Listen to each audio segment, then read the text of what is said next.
동양학에 뿌리를 두고 발전해온 사주학. 사주학의 근간을 이루고 있는 음양오행설을 새로운 관점으로 분석하며 사주학을 보다 명확한 논리체계로 재조명한 석가. 동양의 과학, 사주명리학. 이제 그 근본 원리를 석화와 함께 명확한 이론체계를 통해 밝혀보자.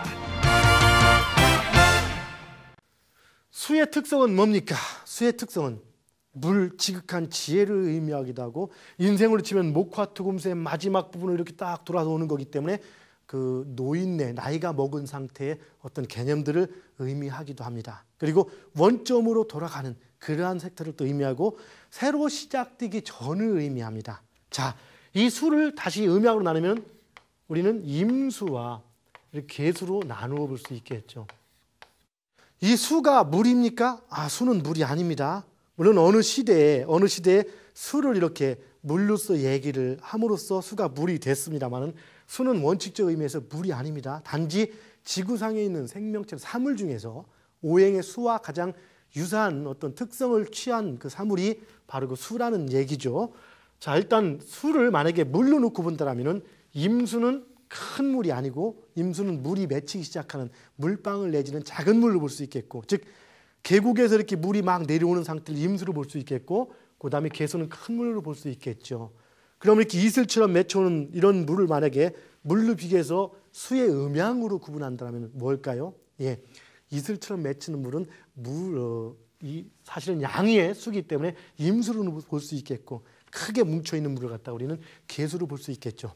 자, 지금까지 설명드린 이런 내용들이 기존에 여러분들이 이유 없이 알고 있던 어떤 오행론에 대해서 상당히 이렇게 반대가 되는 그러한 내용들입니다. 자, 한 가지 여러분들 한번 여쭤보겠습니다. 여러분들이 지금 공부했던 사람들은 지금 얘기를 합니다. 왜 정반대냐? 어떤 양인데 양이 강하고 큰 거 아니냐? 물론 양은 강합니다. 틀림없이. 왜? 운동이 시작되기 때문에 강한 겁니다. 그러나 그 강함은 실체가 있는 강함이 아니고 실체가 아직 있지 않은 강함인 겁니다. 양은 시작인 거고, 우리는 양의 입장에 있다겠습니다. 태양이 떠 있는 양의 입장에 있기 때문에 우리는 우리 자신을 잘 보지 못합니다. 탈무드에 보면 그런 얘기가 있다가죠. 누군가 둘이, A와 B 둘이 그 굴뚝 청소를 하고 왔을 때 A는 얼굴이 시커멓게 돼 있고 B는 깨끗할 때 누가 먼저 얼굴을 씻는다겠습니까? 얼굴이 시커면은 A가 씻는 것이 아니라 얼굴이 깨끗한 B가 먼저 세수를 하러 간다겠죠. 왜? 나를 먼저 보는 것이 아니라 상대방이 먼저 보이고, 그렇게 보이는 상대방을 먼저 보기 때문에 우리는 이 세상을 살아가면서 가장 늦게 아는 것이 어쩌면 나 자신일 수 있습니다. 내가 보이는 사람들을 먼저 보게 되죠. 그리고 그걸 봄으로써 또한 나 자신을 알 수 있는 것입니다. 그것은 뭡니까? 이 세상에서 우리가 어떤 객관적 입장에 있는 것이 아니고 나라는 존재의 특수한 입장에 이미 속해 있기 때문에 그렇습니다. 바로 그렇기 때문에 우리는 제3자적 입장에서 보는 것이 아니고 어떤 속해 있는 입장에서 보게 되는 것이죠. 자, 그런 부분 때문에 음양이 이렇게 달리 보이는데요. 자, 봅시다. 그럼 우리가 처음에 이 목화토금수의 개념에서, 자, 이 목이라는 것이 나무라고 했습니다. 왜 목이 나무입니까? 우리는 목이 나무라고 그냥 배웠습니다. 목이 분출하는 기운이라고 배웠습니다. 목이 봄이라고 알았습니다. 그런데 왜 목이 목입니까? 왜 목이 분출하는 기운입니까? 자, 너무 황당한 질문일 수 있지만 우리 지금 이 강의 제목이 논리로 푸는 사주학입니다. 논리라는 것은 어떠한 사실이 어떤 법칙 체계나 납득할 수 있는 이론 체계로 증명이 되줘야 논리적인 것이지, 그렇지 않다면 논리적인 게 아닙니다. 우리는 음양오행설에 대해서 이유 없이 일단 받아들였습니다.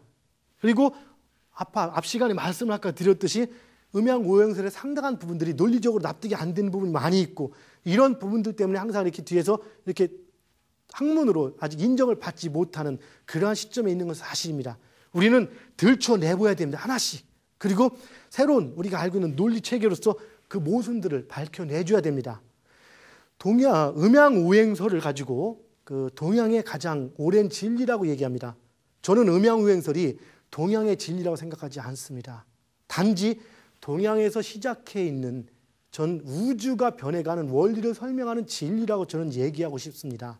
단지 어떤 원칙들이 잘 밝혀져 있지 않을 뿐이지, 바로 작게는 인간사의 모든 만사와 만물이 변해가는 어떤 리듬을 알려주는 법칙 체계라고, 그리고 진리라고 감히 말씀을 드리고 앞으로 하나씩 그것들을 증명해 나갈 겁니다. 그 전에 먼저 우리 음양오행설에 어떠한 모순과 문제점이 있는지, 왜 학자들은, 기존의 학자들은 이것을 완전한 학문으로 인정하지 않고 있는지, 이러한 것들에서 하나씩 짚어 나가보도록 해보겠습니다. 우리가 지금 이 목화토금수 오행의 상생상극에 대해서 이렇게 배웠습니다. 자, 봅시다. 말씀드렸듯이 왜 오행이 오행입니까? 사행일 수도 있고 육행일 수도 있잖아요. 왜 오행입니까? 여러분, 음양은 왜 음양입니까? 물론 음양은 비교적 그래도 설명이 많이 됩니다. 먼저 첫 시간인가 둘째 시간에 말씀 한번 드렸었죠. 음양설과 오행설은 처음에 같이 출발한 게 아니라 따로 이렇게 출발했습니다. 그래서 음양설은 아주 역사가 더 오래됐죠. 대략 한 2500년, 3000년 혹은 그 이상이라고 볼 수도 있습니다. 음양설은 우리 그 중국의 문화가 시작된 그 주나라 내지는 춘추 전국시대, 이 시대에 즉 그 공자님께서 썼다 내지는 치는 어떤 주역이라고 보는 여러분들, 공자님께서 이렇게 설명을 다루신 거죠. 주역이라든가 아니면 노자의 도덕경이라든가 이런 모든 부분에서 음양이라는 말은 녹아 있습니다. 그러나 그 시대에 오행설이라는 것은 아직 들어가 있지 않습니다. 도덕경이든 아니면 공자님의 주역이든 이런 서적에는 오행이라는 얘기가 들어가 있지는 않습니다. 오행설은 춘추시대를 지나고 전국시대를 거치면서 이렇게 어떤 법칙 체계를 형성하기 시작했다겠습니다. 언제입니까? 예, 제나라의 직학파 추연이라는 사람이, 우리가 좀 음양설을 하면서 알아야 추연이라는 사람이 바로 그 음양설과 오행설을 제대로 학문적으로 결합시킨 어떤 시조라고 이렇게 얘기를 할 수가 있습니다. 그리고 이 양반이 설명해가지고 이 사람이 그 음양의 오행설의 즉 오덕종시설이라는 어떤 흐름, 즉 왕조가 바뀌어가는 것이 오행의 상생과 상극의 논리를 통해서 바뀐다 해가지고 이것이 바로 춘추시대 전국시대를 통일한 게 어디입니까? 진나라죠. 진나라 진시황제. 진나라를 통일한 이 진나라 때 얘기하면 우리 그 누구 있습니까? 여불이라고 하시죠. 여불이. 여러분 여불이라고 들어보셨죠? 누굽니까? 장사꾼인데 일국의 재상이 됐죠. 물론 혹은 진시황의 그 다음 대를 잇는 황제가 여불이의 아들이었다라는 얘기까지 있지만은 어쨌든 이 여불이에 의해서 다시 한번 그 음양오행설이 이렇게 법칙 체계로 정리가 됩니다. 이걸 여시춘추라고 부르는데요. 어쨌든 봅시다. 음양오행설이 정리가 될 때 처음에 이 음양의 상생상극론에서 음양은 상극론이 먼저 발달이 됐습니다. 그 얘기는 어떤 왕조는 오행의 어떤 특성을 타고 하늘의 계시를 받는다. 예를 들어서 황제라고 할 때 우리가 황제는 오행 중에 뭐를 의미한다고 했습니까? 황이 노란 색깔이죠. 그럼 뭡니까? 예, 토를 의미한다겠죠. 그래서 중국의 아주 오랜 시대에 황제라는 사람은 바로 토의 정기를 받아놨다 해서 그때는 그 뭡니까? 깃발도 노란색, 옷도 노란색 해가지고 토를 이렇게 만들어놨는데 그 황제 시대가 이제 그 하나라라는 나라가 시작될 때 그 우왕이라고 하거든요. 이 하나라 우왕은 어떤 정기를 받았을까? 그러면은 바로 황제의 정기를 누른다. 즉 토의 정기를 누를 수 있는 것은 뭡니까? 오행에서 이 토의 정기를 누를 수 있는 것은 오행에서 뭘 하겠습니까? 예, 바로 목이 토를 극하기 때문에 목으로서 바로 토의 정기를 누른다 해가지고 바로 하나라는 이 황제의 토기운을 누르는 목기운을 가진 왕이 그 황제가 됐다 이렇게 표현을 합니다. 그리고 하나라가 또 무너지면서 은나라가 나오죠. 그럼 은나라는 뭐겠습니까? 예, 이 바로 목기운을 누르는 금기운으로서 은나라가 이루어졌다 얘기합니다. 금기운의 색깔은 뭡니까? 흰색이죠. 그래서 은나라는 흰색을 숭배하고 상징했다고 얘기합니다. 그리고 은나라를 무너뜨리고 누가 왕이 됐습니까? 그 유명한 주나라, 무왕하죠. 바로 주나라는 뭡니까? 이 금을 극하는 게 뭐죠? 오행의 상극설을 배웠죠. 뭡니까? 예, 화입니다. 그래서 그 주나라는 화로서 이루어졌다. 그래서 붉은 색깔, 화는 색깔이 붉죠. 바로 이 붉은 색깔로서 이렇게 이루어진 것이 바로 그 주나라입니다. 그리고 춘추 전국 시대를 지나고 이제 막 통일 그 어떤 국가를 이룬 게 어디입니까? 바로 통일에 대한 그 진나라죠. 그럼 진나라는 자 퀴즈 문제입니다. 진나라는 과연 그럼 무슨 색깔의 옷과 무슨 색깔을 숭배했을까요? 예? 맞추면은 여기 또 상품이 있냐고요?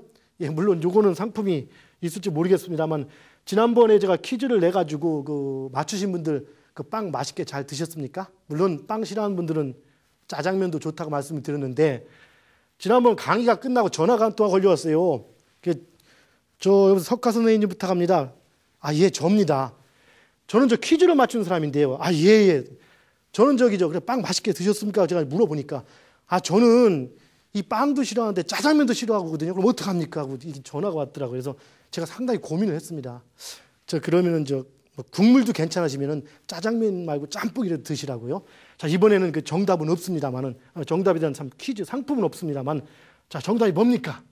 진나라 때는 바로 검은색을 숭배했겠죠. 왜? 검은색이 수를 의미하는 색깔이고, 이 수는 뭡니까? 수는 바로 화를 극하기 때문에 이것이 오덕 종시설이라고 표현하는 겁니다. 그래서 왕조의 변초는 이렇게 그 하늘에서 내려오는 어떤 기운이 있다. 예를 들어서 진나라 때는 하늘에서 검은 기운이 막 내려온다. 검은 막 구름이 일고 연기가 피어나고, 이래서 수의 기운이 오니까 바로 이제 화의 기운은 물러날 때가 됐구나 하면서 이런 형태로 바로 이렇게 그 정치 왕조가 바뀌는 그 법칙 체계를 설명하는 이론으로 이렇게 정립이 됐던 것이 사실은 그 오덕 종시설이면서 오행설이라고 볼 수가 있습니다. 물론 나중에 한나라 이제 유황이나 이렇게 가면서 이 사람들은 다시 이것을 또 상생으로 바뀐다 이렇게 얘기를 했습니다. 자, 그런데 이런 오행설이, 자 봅시다. 목은 화를 생한다고 얘기했습니다. 나무가 불을 생한다. 맞다면 맞죠. 그리고 화는 토를 생한다고 했습니다. 예, 불이 타고 그럼 토가 금을 생한다. 맞다면 맞는 것 같긴 한데, 그럼 금이 수를 생한다.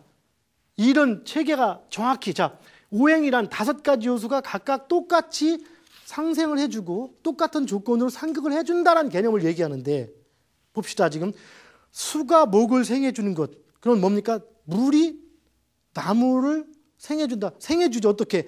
물이 나무로 변한 겁니까? 아니죠. 그럼 물이 어떻게 됩니까? 나무는 물을 빨아들이니까 도와준다는 개념은 맞지만, 물이 물을 누른다고 나무로 변합니까? 아마 그건 아니겠죠.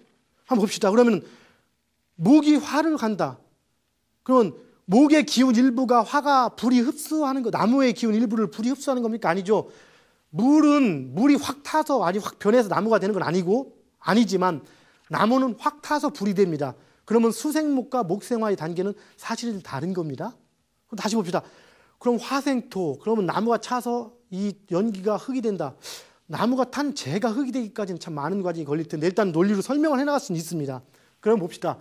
그럼 불이 타고 나서 흙이 되고 흙이 다시 금이 된다. 그러면 나무가 딱 타버려가지고 불로 변하는 것과 흙이 변해서 돌이나 아니면 그 쇠로 변한다. 이 과정을 똑같은 알고리즘이라고 볼 수가 있을까요? 물론 억지로 본다면 볼 수도 있을 겁니다. 자, 그럼 또 봅시다. 그러면 돌이나 쇠덩어리가 수를 생한다. 물론 바위 틈에서 우리가 물이 나오고 쇠가 녹으면 물이 된다 같지만 쇠가 그냥 녹습니까? 쇠를 녹이려면 불도 들어가서 녹여야 되는데, 그러면 금생수의 논리가 아무래도 여러분 좀 약간 문제가 있지 않습니까? 한번 봅시다. 목은 나무를 극한다고 얘기합니다. 여기서 상생과 상극의 개념은 오행설에서 가장 중요한 논리입니다. 그리고 절대적인 논리인 겁니다. 절대적으로 그 오행은 인접해 있는 순서끼리 생해주는 관계가 되는 거고, 절대적으로 하나 걸러서는 극해주는 관계가 음양오행설의 가장 핵심 논리가 되는 겁니다. 그래서 이 핵심 논리에 문제가 있다면 오행설 전부가 다 부정 이렇게 될 수도 있는 겁니다. 자, 다시 한번 봅시다. 나무가 물론 나무 뿌리로서 아무리 단단한 흙일지라도 이렇게 뿌리를 깨트리는 모양은 틀림없이 있습니다. 그러나 봅시다. 사무에 만약에 나산에 나무가 없다면 비 오면 흙이 무너지게 됩니다. 그러면 나무는 흙을 꼭 극해서 힘들게 하고 안 좋게 한다고 봐야 될까요? 극의 의미는 일방적으로 때려서 꼼짝 못하게 하는 게 극인 겁니다. 이 극의 의미는 과연 그럴까요? 오히려 생해준다고 볼 수는 없을까요? 자, 그러면은 흙이 수를 이렇게 막아버리니까 극한다고 치는데, 과연 흙이란 존재가 없다면 이 물이라는 것이 어떤 형체를 겪고서 자기의 이미지를 다 할 수 있을까요? 어찌 보면 흙이 있어서 웅덩이에 물이 고여서 큰 물을 이루고 하는 것은 흙 때문에 이루어진다고 볼 수도 있지 않겠습니까? 물론 수극화라고 해가지고 물이 불을 끈다는 말은 이거는 명백한 진리입니다. 사실입니다. 그 다음에 화극금이다. 그럼 불이 절대적으로 금을 녹인다는 얘기인데, 자, 그러면 불이 예를 들어서 화, 극, 목이라면 어떨까요? 불이 나무를 쉽게 녹입니까? 불을 쉽게 녹입니까? 한번 이렇게 우리는 반대, 즉 다른 시각으로 생각해 볼 필요가 있는 겁니다. 그리고 이러한 것들에 대한 정확한 논리체계, 즉 논리적으로 설명이 되지 않는다면 약간은 좀 애매할 수밖에 없고, 우리는 계속 어떤 한쪽에서는 이렇게 손가락질을 받을 수밖에 없겠지요. 바로 이런 부분들이 가장 큰 모순이라고 볼 수도 있습니다. 또 한 가지 볼까요? 자, 우리가 목생화, 화생토, 토생금, 금생수에서 의미하는 것과 목극토, 토국수에서 의미하는 상생과 상극 고리에서 이 오행은 각각 목화, 토, 금수 5가지인데요. 이것은 어떤 놈은 특별히 어떤 놈을 더 많이 극하고 이런 것이 아니라 그 5가지는 각각 똑같은 정도로 생해주고 똑같은 정도로 극해주는 그러한 패턴을 반복하고 있습니다. 즉 동일한 단위, 동일한 조건으로 생과 극을 한다는 얘기가 되는 것이죠. 자, 그런데 우리는 또 한 가지, 목은 목화, 토, 금수에서 목은 동쪽이요, 화는 남쪽이요, 수는 북쪽이요, 금은 서쪽이고 토는 어디라 합니까? 중앙이라고 표현합니다. 토는 중앙에 있다고. 그리고 우리는 왕 중에서 최고를 황제라고 해서 자꾸 누를 황자, 황을 강조합니다. 즉 이때의 토는 틀림없이 중앙에 있기 때문에 똑같이 오행, 상생, 상극, 고리에서 화로부터 생을 받아서 금만을 생해주는 그러한 토가 아니라는 얘기죠. 즉 중앙토의 개념이 성립된다면 오행에서의 개념 토는 존재할 수가 없는 겁니다. 즉 오행토와 중앙토는 그 자체만 가지고도 이미 모순이란 얘기죠. 즉 토를 여름에 그 길은 늦여름에 배속을 시키든 아니면 토를 계절과 계절 사이 봄, 여름, 가을, 겨울 끄트머리에 배속을 시킨다는 것은 그것은 이미 목생화, 화생토의 개념이 아닌 거죠. 그러면 만약에 중앙에 배속된다면 목화, 금수 4개만 움직이고 사행 플러스 토라고 얘기를 해줘야 될 것인 거고, 만약에 계절의 끝에 배속된다면 목, 토, 화, 토 이렇게 흘러가야 한다고 얘기를 해야 되지, 어떻게 목생화, 화생토, 토생금, 금생수 아니면 목국토로 흘러간다고 얘기한다는 것은 이건 모순인 겁니다. 물론 때에 따라 그렇게 나타날 수 있다, 또 다른 조건이다, 이것은 별도의 문제인 겁니다. 바로 이런 부분에 대한 명확한 논리체계, 왜 그런지 최소한 어떤 납득하기 쉬운 논리체계가 있을 때만이 우리 음양오행설은 정확한 학문체계로 인정받을 수 있다고 생각합니다.